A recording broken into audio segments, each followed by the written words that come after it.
Residente ng Barangay El Reposo, isang malaking grupo na dadalo sa gaganaping atong pasasalamat. Anila, dapat lamang umanong magbigay-pugay sa may kapal dahil sa pagkakaligtas ng lahat mula sa bingit ng isang malaking kalamidad. Ma-report si Kate Correspondent Francisco Culete.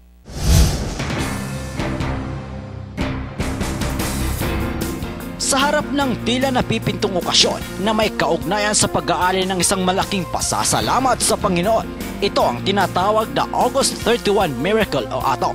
Mula sa mga tagapangulo nito hanggang sa kumalat na sa publiko.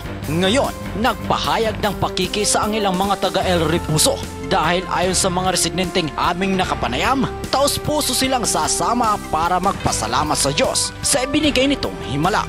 Ako la, kung maupo dira la kita nagpipirit. Kung interesado talaga ako.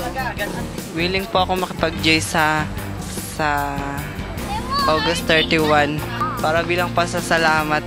As a Catholic, willing kita. Kaya tumod magpasalamat ako na pagpasalamat ng grasyang Ginoo. Gate pa ng mga ito, base raw sa kanilang mga naging karanasan nung manalasa ang 7.6 na lindol sa buong Kabisayaan. Kaya't wala raw silang nakikitang anumang dahilan para ito'y tanggihan. Pasalamat gyapon kay kami ato nga kay nabo.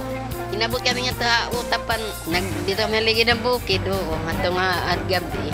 Nagpapasalamat po ako na walang nadisgrasya sa nangyari na earthquake nung last year.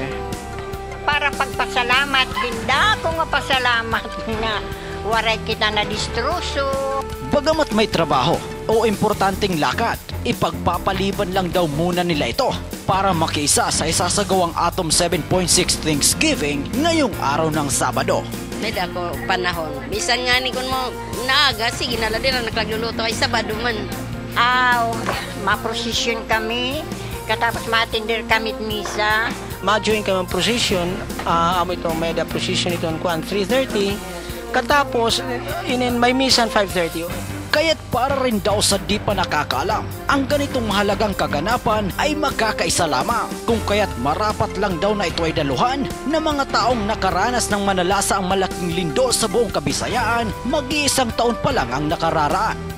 Nanako na bang masisiring, we join hand in hand na magkaurusa kita pagpasalamat ng Ginoo. Gayunpaman, manghihikayat rin daw sila ng kaibigan o kamag-anak na dadalo sa Atom 7.6 Thanksgiving ngayong Sabado.